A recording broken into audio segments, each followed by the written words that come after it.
Hello, everyone at Book Place. This is Anthony Moirore, the author of Be Good for Good. And today at Book Place on Book Talk, we have a guest with us who is none other than Dr. Marni. For a quick introduction, who is Dr. Marni? Dr. Marni is an award-winning educator and author. She earned her doctorate in education and completed postdoctoral studies at Harvard after a successful and rewarding career as a high school special education teacher with 12 years as a university adjunct professor. She is the author of God Came to My Garage Sale.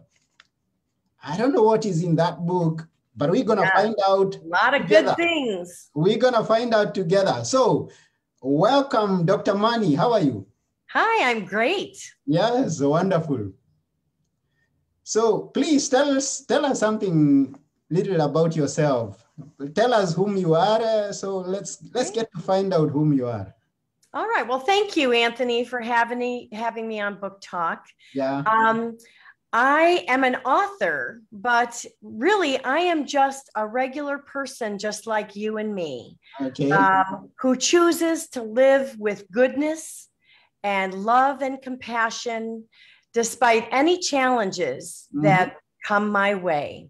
Okay. And so I was, as you said in the intro, I was a high school special ed teacher for 35 years, 12 of those years as an adjunct professor in Illinois in the Chicago suburbs. Yeah. And after I retired, I chose to leave an abusive relationship. And when I did that, it's like my world opened up to just positivity, and good things and situations and people came into my life.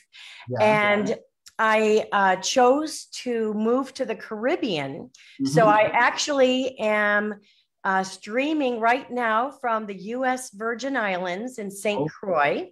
And I know you are in Athens, Greece, which is very dear to my heart. I used to live in Greece as a child. Yeah. And can't wait till I can get back there. But anyway, I live on this island, and I write books. I am the author of God Came to My Garage Sale, which I held up here. It's a spiritual fiction. It won the 2020 Best Books Award, and it was endorsed by James Redfield, who wrote the Celestine Prophecy.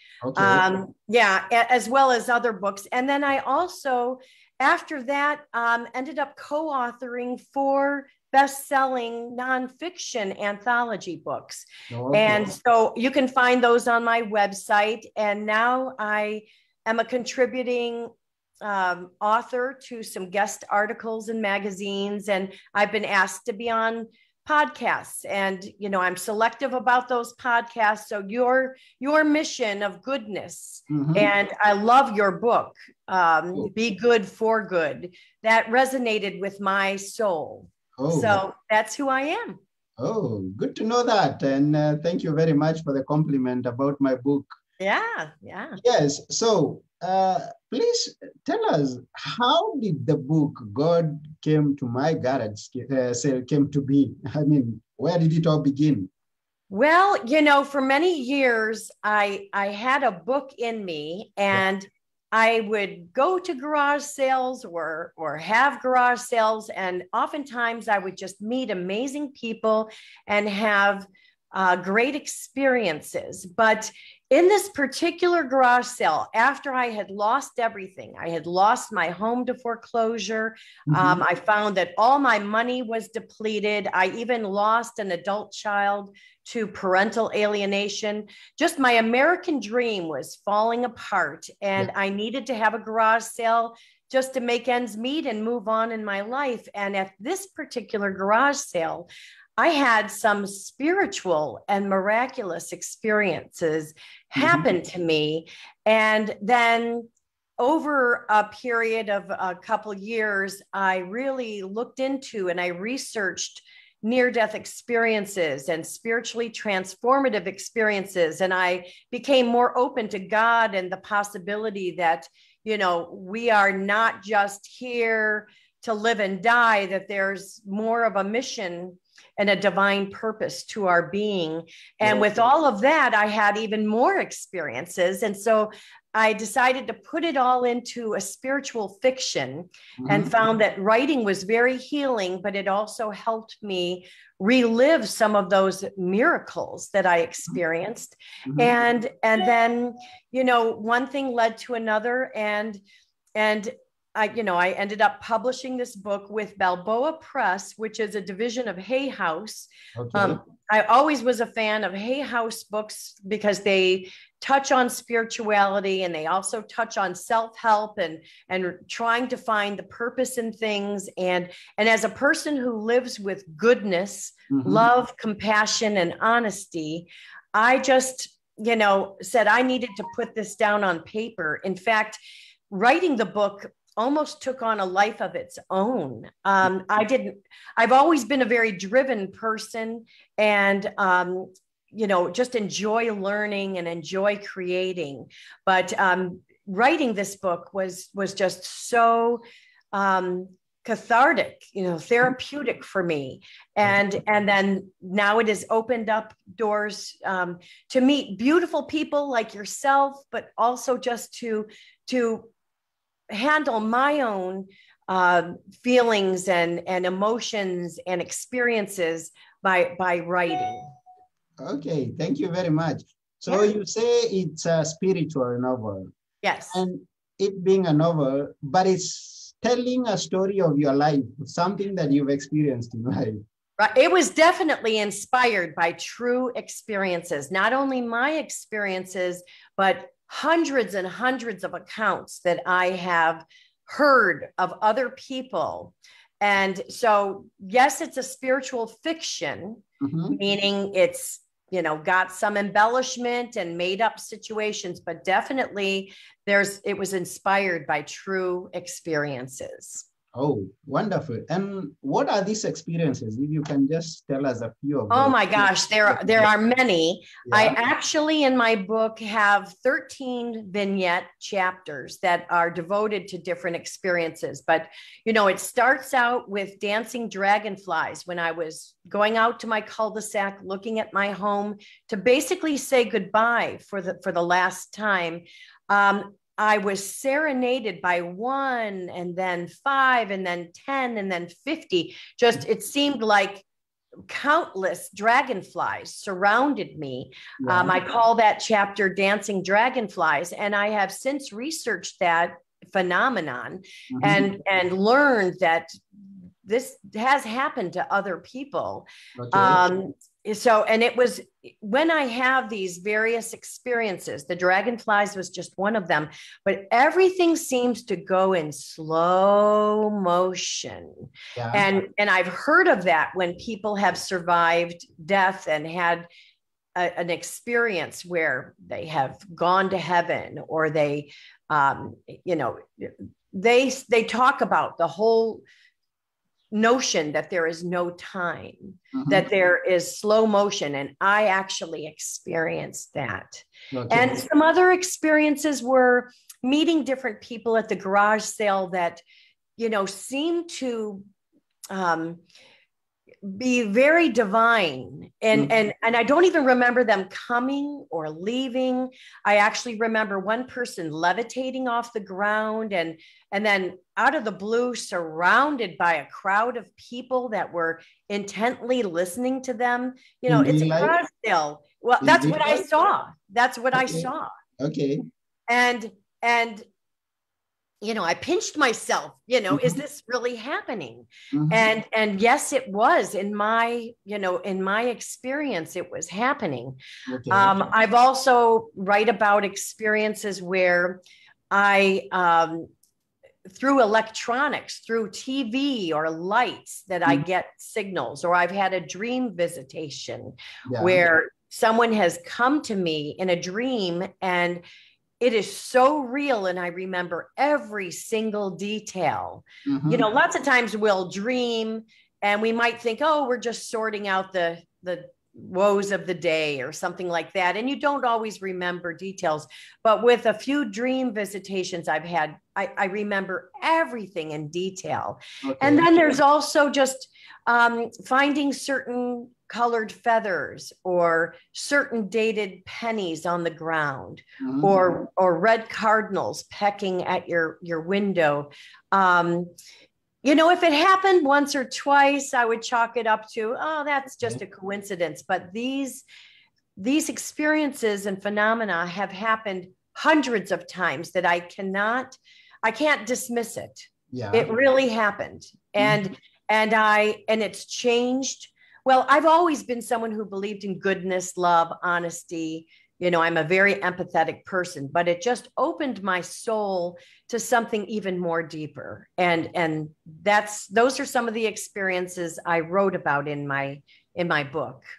Okay, thank you very much. Now, when you mention about dreams and you say that they were so clear in your mind, yes, and what made you believe in them? I mean, are there some dreams that you dreamt and they become a reality of what you had seen in the dreams? Or you just remembered some vivid dreams and saw some significance in them? Well, the one in particular that I write about is a dream visitation from the character's mother. And that it was during the time I was writing a chapter related to a relationship that she had with a man from India. And just a lovely gentleman. And they were very close. They had met in North Carolina when they were both getting their master's degree. Luckily, my life partner, Rick, and I were able to go to India for a month, and we spent time with this gentleman before he transitioned to another side. So he was in his 90s, but that was exciting to have that come full circle. But during the time I was writing that chapter, that's the 13th chapter, called The Sari, which is the fabric that, you know, is draped around women.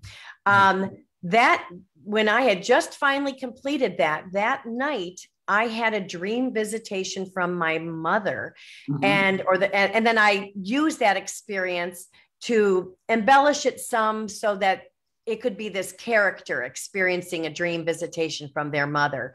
But it was so clear, and it was my mother came to me in a time with her appearance, her age, her dress. That was during that time that she was in her master's program, where I didn't know her then, of course, but I saw a few pictures. But it was so clear that I could reach out and touch her, and words were not spoken. It was just all telepathy. It was all just an understanding. And, you know, after reading, you know, I mean, of course, I woke up thinking, wow, what happened here?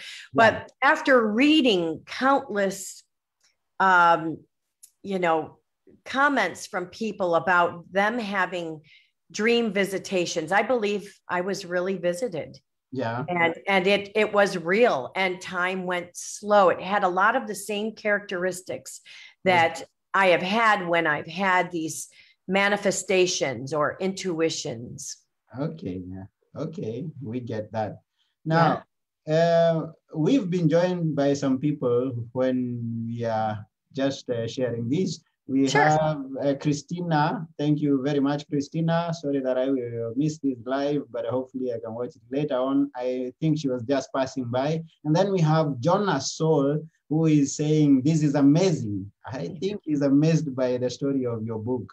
Now, the experience that you had at the garage sale, and I mean, that's where you based your book upon. Yes. Many more experiences. I mean, it was a point when you were kind of giving up, if I got that right.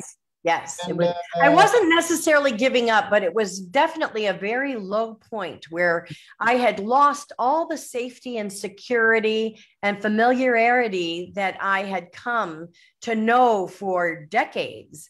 And it all just came crashing down. A lot of it was on my choice. I really saw the person I was married to as the abuser he really is. Mm-hmm. And I, with my values, could not stay in that relationship because his values did not resonate with mine. Plus I had adult children that I needed to role model for. I don't want them to grow up thinking, well, even if things are negative and you are, in a domestic violence situation, just stick it out. That is your life sentence.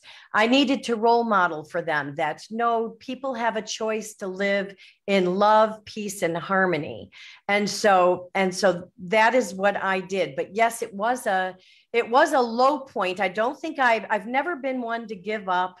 I've never been suicidal. I've never gone to where I needed to turn to addictions of any kind to soothe my soul. But I certainly was in a very sad point, realizing that the world I thought I was living in, it turned out to be kind of like a fantasy world. And it was not. I was busy, very busy, raising my family, working full time, completing an advanced degree, volunteering at worthwhile agencies, just, being a neighborhood mom, just spending time with my children and helping them grow and trying to instill very good values into them. And when that all came crashing down, it was a shock. It was a shock to my system, but I am a survivor. And all of us, no matter what our place in the world is, we all have challenges. And many of us have been tested the past couple years here with all sorts of challenges. So my challenges aren't just so unique. We all have our own challenges, but it's a matter of how we respond, not react to these challenges that makes or breaks us. And so it took some time to get back on my feet, but I am living a beautiful life now and feel safe and secure. I mean, I did move 2,000 miles away from the abuser. Okay.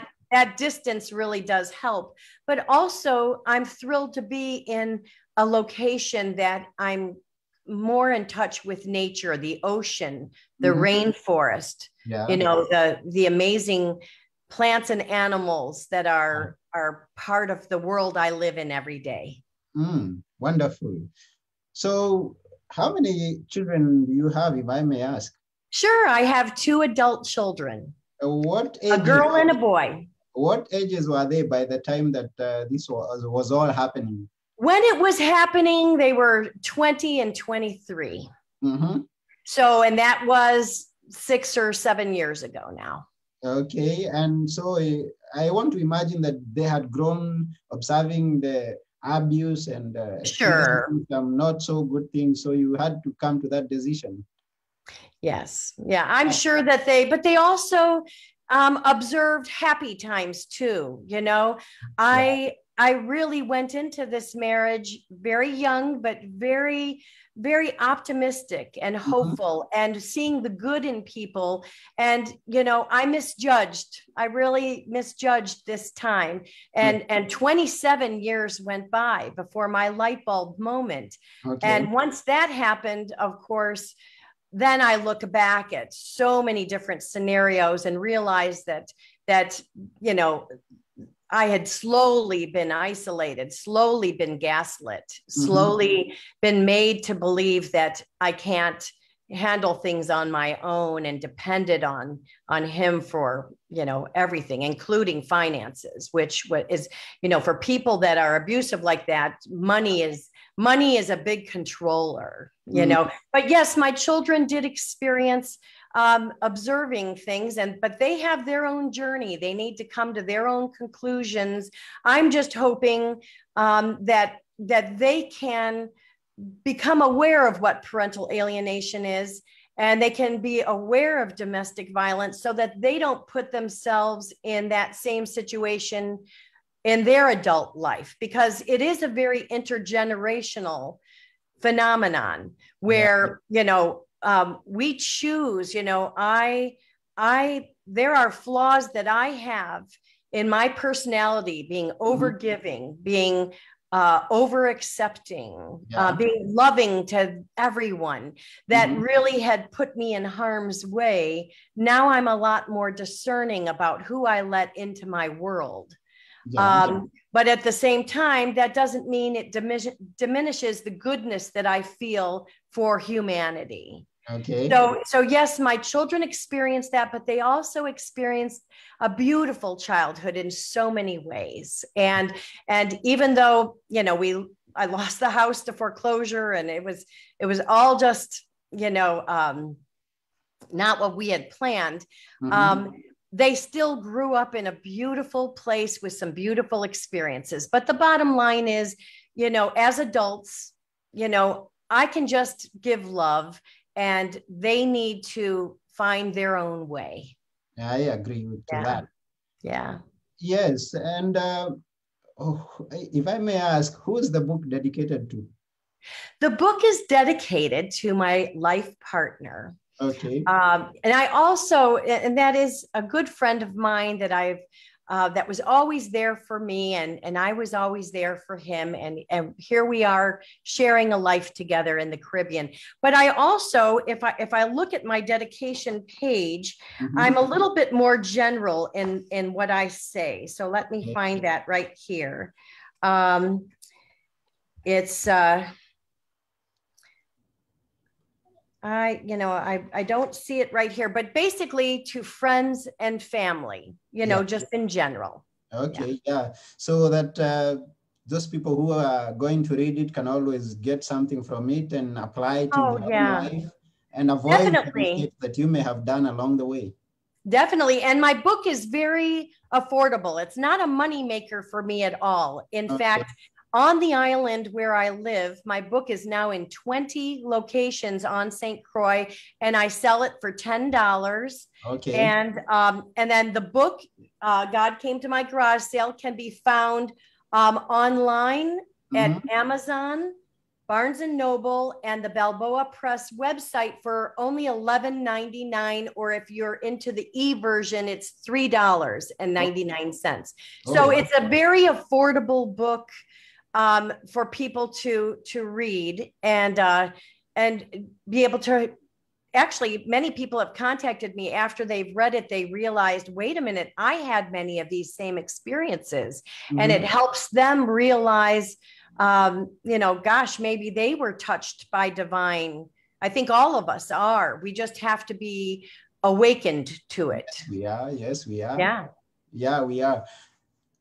So I agree to what you said earlier on about coming to the realization of where we are and making a choice of not reacting, but how did you put it exactly? Responding, that it's important how we respond. Right. We respond to life's challenges.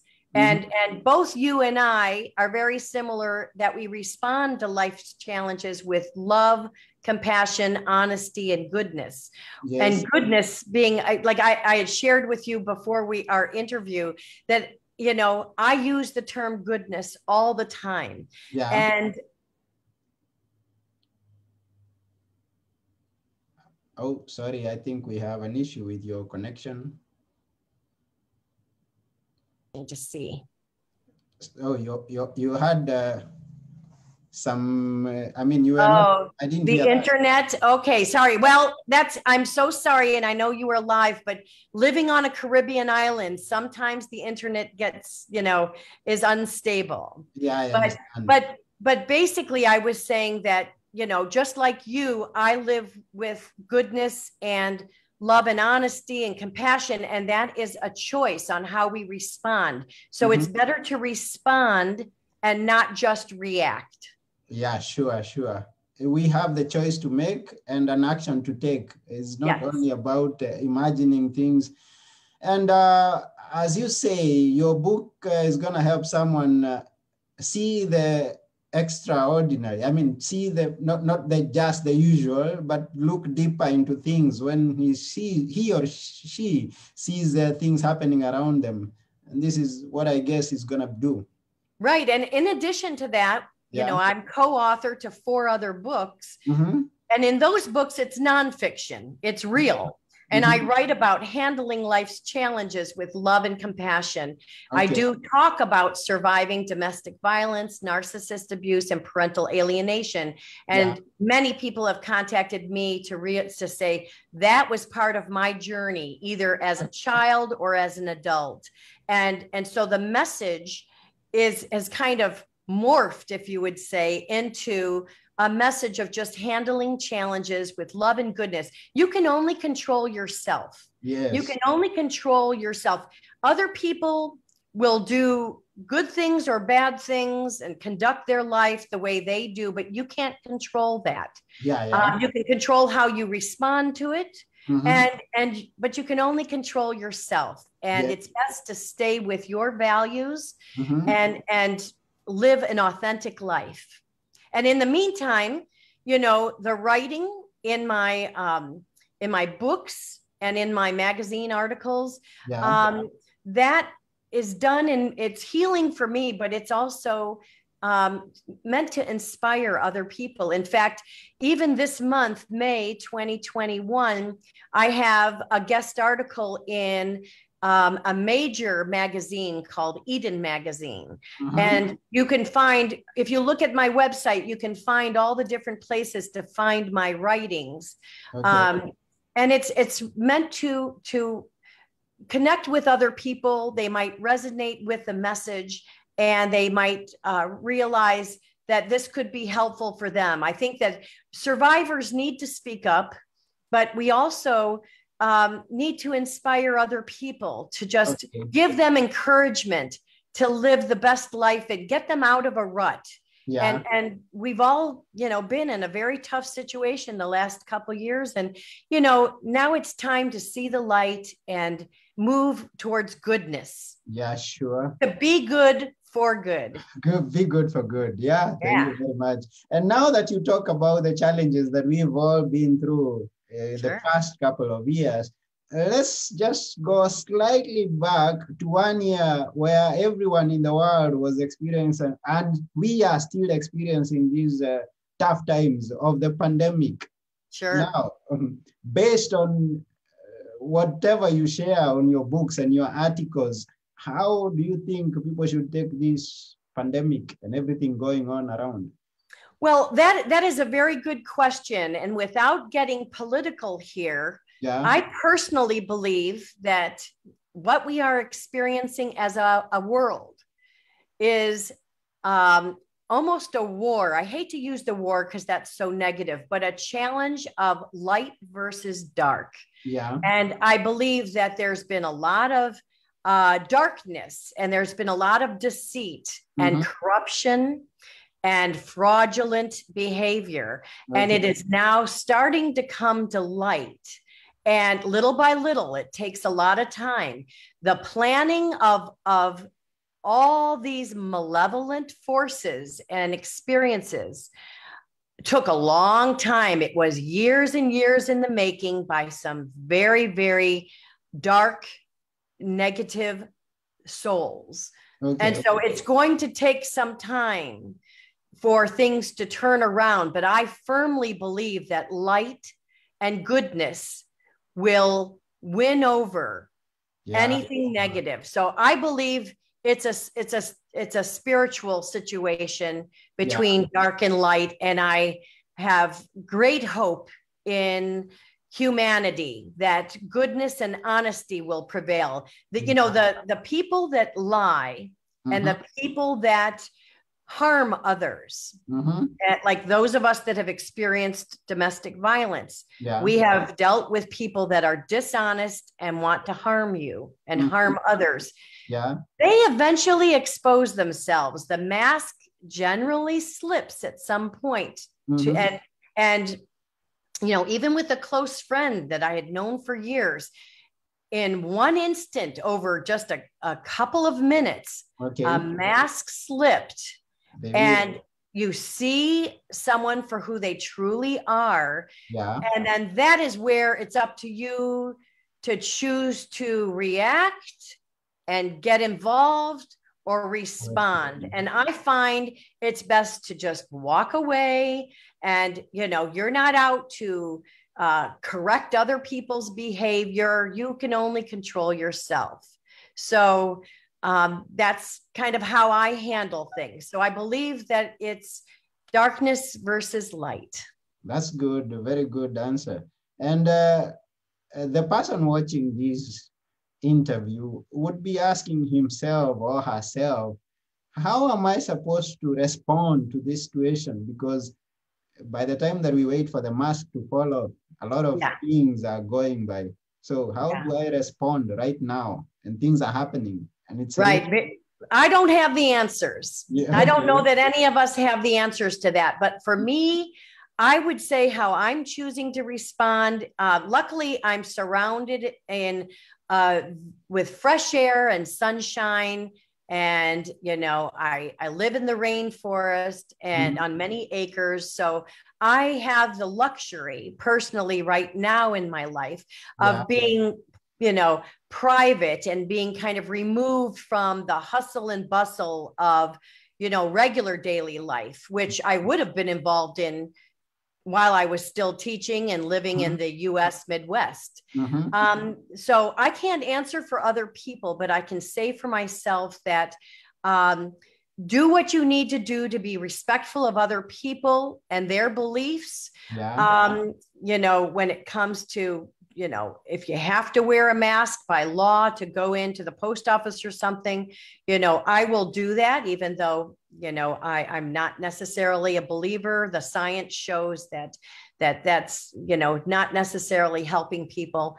But, you know, so stay true to your own values, but just try to stay optimistic. And so for me, I spend time every day in meditation, in prayer, in being grateful and thankful. And I try to create, I try to bring joy to other people. I try to continue to learn and expand my horizons and stay positive and optimistic, believe in good. So that is what I choose, how I choose to handle this situation that we're in. And I do believe that, you know, the tide is turning where things will be changing for the better. Things will always change. Nothing stays permanent. Right. Things will always change. And as long as we are optimistic and hopeful and do what we have to do, then we should believe that tomorrow is going to be a better day than yesterday was. I've always believed that, because really to be able to survive some of the things that I have, or many other of your listeners and viewers, to survive the life's challenges that they have had in their life, but to be able to see another day and move on, it does take something in your spirit and soul that believes in optimism and positivity. Yeah, sure. Now, this book that you've written, God Came to My Garage Sale, and you've dedicated it to friends and family. What is the main message that you would want the reader of the book to get from this book? The main. Yeah, that's a good question. I would say that no matter what life throws at you, to be open to the universe's signs and synchronicities, because it's an amazing world out there, and we all can be touched by the divine. So I guess my message is to slow down a little bit and reflect and pay attention, because chances are you've had signs and synchronicities your whole life, but didn't really, you know, put it together. You might have chalked it up to, oh, that's a coincidence. Oh, that was interesting that happened at that time. But really, maybe there's more to it. And so I would just say the message is to be open. Okay, that's good. Be open. Be open. See the signs. Think how to respond to them, and take the positive action that you should take. That's what I guess it should definitely be. You got it. You got it, Anthony. So see the sign, identify, put yourself in a position where you're able to identify the signs that are directing you into a certain direction, or to how to handle a certain situation, And, right. And even if things are uncomfortable, because yeah. leaving relationships, or if you're in a toxic work environment, leaving a job or leaving an area. In fact, I actually just helped a man, domestic violence can happen to both men and women. It's not a gender specific situation. And I just helped a man who had made a decision to leave his abuser. And, he decided, I am going to move far away from this abuser. And, I think just getting messages like this can help people make choices and make changes in their life, even though it might be uncomfortable. And that's something you have to realize, that change is hard for everyone. And, but sometimes change is what is needed to fulfill your goal and mission in life, to self-actualize, to be the best person you can be. Sometimes you need to change. So this man who made a change in his life will, and that was very hard for him to do. He will find freedom away from an abuser, and then can slowly start to regain his strength and get back to the roots of the core of the wonderful person that he is. Yeah. And I believe, as I have been hearing stories here and there, I believe there are a lot of people, as you said, not only women, but also men who are undergoing some situations where they are being abused at home, at work, or anywhere else. And they are having no idea of how they come out of it.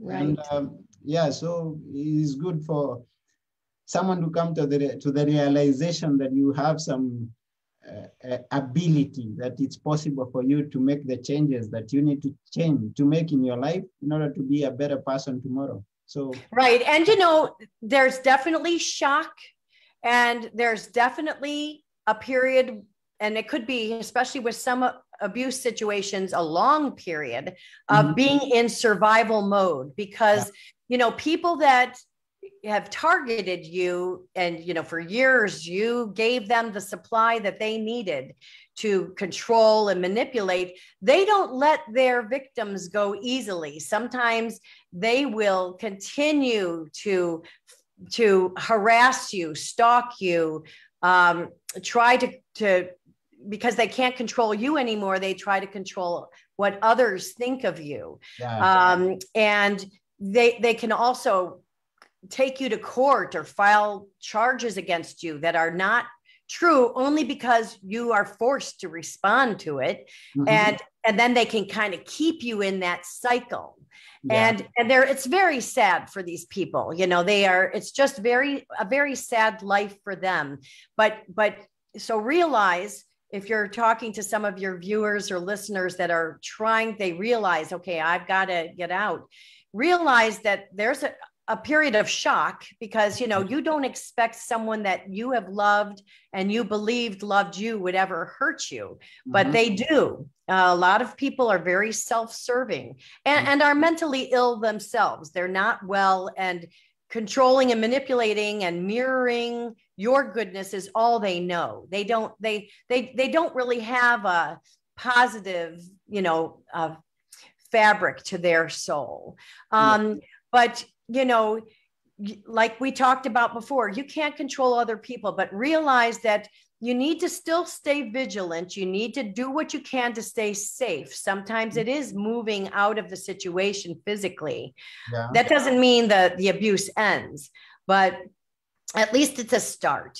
And so you are in survival mode, but after a while, all that negativity will dissipate, and it'll make room for all the positivity. And you'd be amazed at the good people that will start to cross your path, and good situations. A new job might open up that was much healthier for you. You might not have made as much money in the job, but you might have been much more satisfied and felt more worthwhile. And that, you can't put a price tag on some of these things. Yeah.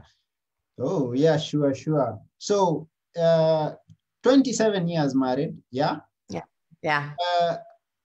At what point do you think that, I mean, for how long do you think you were in this survival mode yourself before you made that move?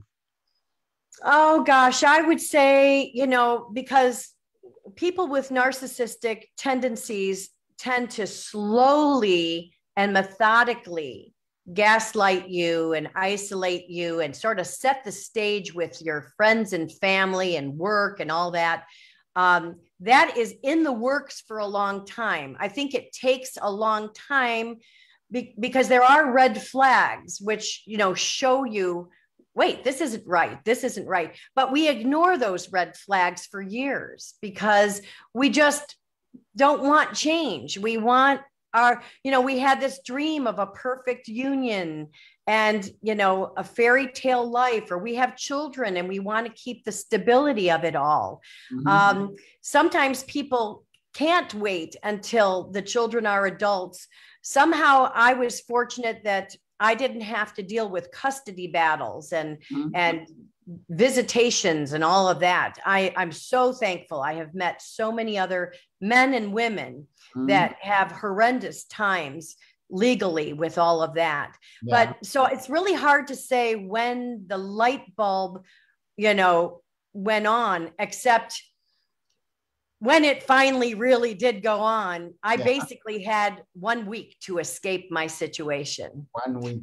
1 week. And many, there are some wonderful resources out there. Yeah. One very good resource is Narcissist Abuse Support with Tracy Malone. But there are so many other great resources out there. There's another one with Dwayne with Dad Surviving Divorce, or Dr. Linda Martini Louie, or the Shaman Sisterson, or Melanie Tanya Evans, or Lisa Romano. There's just countless people, the Enlightened Target. I mean, there's just so many different YouTube channels out there helping people become aware and giving them strategies on what to do. And of course, all of them say, plan your escape, just plan it, take some time, get money in the bank, just slowly line up your move to a safe house of some sort. But in reality, most of us, that's hindsight, because we are shocked to the core and all we know is to get out and to get out fast. And that was my situation. So even though probably the abuse, I bet the abuse actually started before I was even married. Whoa. So I actually can go back and think of scenarios that are definite red flags that if I wasn't so motivated to get married and start a family, and these abusers mirror you because they want to be who you are. You are full of goodness and light. They are not. So then if you say you like something, they say they like it. If you want to do this, they want to do that. They love bomb you in a way that you think, wow, I met the perfect person. And then it's very easy for empathetic people to just kind of go with it and just ignore the red flags. And in my case, I ignored red flags from before getting married. Because of my inadequacy, my need, my low self-esteem, my trying to correct past generational situations, because my parents were divorced. I wanted a perfect family to do this, to live the rest of my life. So I ignored all those things. But in my particular case, like I said, the light bulb was very, very clear. And within 1 week, I escaped. But then again, you never really escape the abusers, because not only do they continue to stalk you and abuse you whatever way they can, within yourself, you're tormented yourself. You kick yourself. Why did I let this happen? How could I let so much time go by? Am I going to find myself in another relationship like this? What could I have done differently? Oh, my children, and that's the biggest thing in my heart. There's my beautiful children. I do believe that even in these abuse situations, that children need to have both of their parents in their lives. Children need their mother and father, an extended family, and step families. They need everyone. They just need to know who they're dealing with so they can set boundaries for themselves and be able to carry on still true to their values. Yeah. But I believe, that, unless there's extreme cases of actual abuse with parental alienation, it's so subtle and maybe not even visible to the eye. The abuse is so emotional that, it does take years to acknowledge it and unravel it. And then you need to find a way to deal with it. In my case, writing has been extremely therapeutic. And luckily I found a wonderful life partner, and I'm living in such a beautiful environment that every day I have so much to be thankful for. That's wonderful. That's very wonderful. Yeah. Now, the children around their 30s now, how have they responded so far from the time that you made the decision and you took the move? Well, I think it's been very hard on them. They both have responded differently. Because of parental alienation, the loving, beautiful relationship I have with one child is non-existent at this point. So that is part of parental alienation, that they align with the abuser. And but I have hope that in their journey, they will see the truth for what it really is and realize how it has impacted them and their decisions. All I can do is pray and hope and send out from my soul to their soul, goodness and love. The other is doing whatever they can to make sense of it all, trying to maintain a relationship with both and learning to be their own person. Oftentimes the abusers create dependency situations with the children. Yeah. I'm fortunate with this other child that for whatever reason, they see the truth. They don't want to necessarily deal with it, but they see the truth. But it's done a number on their ability to hold jobs, to feel good about themselves, that kind of thing, to be financially independent. Yeah. But I just have hope. I have hope that the truth prevails, and that in their own journey, they will find that they'll understand more what happened. And as they get older and they start researching this, and maybe they even see their mom, they might check out my website and they might see some of these conversations and writings. It might open up their mind that I am not the parent that's spreading evil and negativity. I'm only spreading goodness and love and awareness. And then that might connect them to other people who are adult, children of abuse situations. And they might, be able to resonate with some other people's stories, and it might validate their experiences and help them. But I have hope that, that goodness will prevail. It's very sad for me personally to live life without one of my children, but the alienation, the real alienation, even though it was worked on for years, the real estrangement, separation didn't happen until the 20s. So they have loads of experience with who I am and how I was as a mom. I feel very good about who I was as a parent. And then I was a little obsessive with taking photos and making scrapbooks and documenting things so that they have physical proof of, wait, looking at this picture doesn't really add up what this other parent is saying. And so they have to put it together. Unfortunately, the abusers oftentimes throw away pictures. You know, they tear out you and only keep them.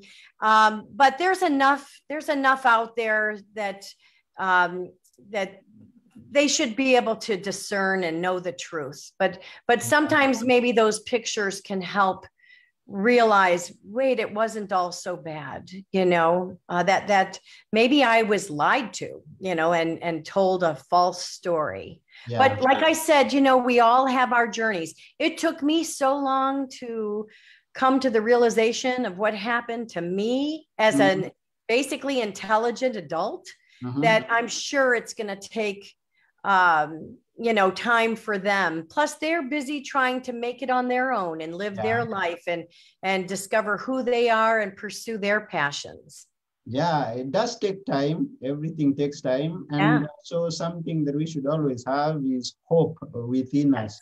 Yes. Even in my book, it talks about everything taking time. I mean, especially that good which you so desire, it doesn't happen in a day. It's like a tree that grows and you have to wait for it to flower and then bring forth fruit, for the fruit to ripen.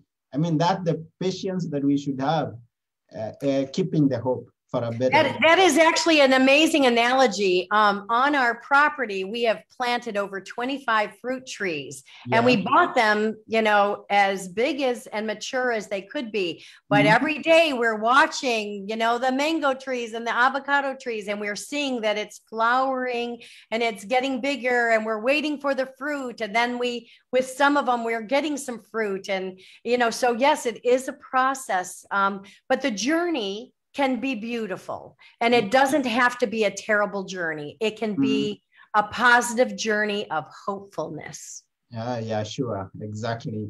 Talking about the signs once again. So I believe that, or rather, but you'll have maybe to explain that to us better. I believe then that the signs that are there are not only to warn us against the bad things, but also some signs, and I think we covered that a bit in the beginning, that we have signs to show us some good things coming ahead, and signs to show us a way to get out from bad situations, from happenings that are not positive in our lives. I think we have those two sides of the signs. Right, and that provides reassurance, but it also helps us get in tune with our own intuition. We need to listen to our own little voice in our head or in our heart, because intuition and gut feelings could be signs that are warning us, but also reassuring us that we're on the right path. Yeah, that's wonderful. So beautiful, beautiful. So we are very glad to have you here in this show, Book Talk, and thank you very much for sharing with us all about your book, God Came to My Garage Sale. And we are just about to sum up the show. We would like you to tell us about the summary or something that you'd like us not to leave without. Well, I'll tell you, thank you also for having me on your show. And I resonate with you as a person and with your mission and the efforts that you're putting forth, because you are reaching thousands of people with your podcast and with your books with such a good message. So thank you for including me on this journey. But I guess the message I would leave is try to stay hopeful and realize that we all have challenges, but we all have a choice on how to respond to them. And if you choose goodness and love and honesty and compassion, that you will be more fulfilled and doors will open up for you, and you will be able to connect with other like-minded people and surround yourself with positivity. Yeah, thank you very much. And I agree with you that is all divine, because when I have a story to tell. When I came to write my book, I divinely got connected to some authors that were doing it. The one of them is George, the other one is Jonas Soul, who was in our live. I believe he is still watching us. And these things just came to be, and they made me write my book within 2 months and publish it. Right, so, right. Yeah. Yeah, so you are a living testament that really, Yes. when you are ready, you know, you'll get all the tools that you need to do what mission that you need to have. And it is divinely inspired. Yeah, thank you very much. Yeah. So we still continue with the journey. And yes, thank you very much, Marni, for being with us on this show. We really appreciate. And thank you everyone who's watched us live and those who are going to watch us later, the recorded version on Facebook and also on YouTube. Please subscribe to our YouTube channel, and please, let's keep the faith, let's keep hoping, and let's be good always. Every possible opportunity, let's continue to be good every single time. Bye for now, everyone. Bye-bye. Thank you. Time. Bye. Thank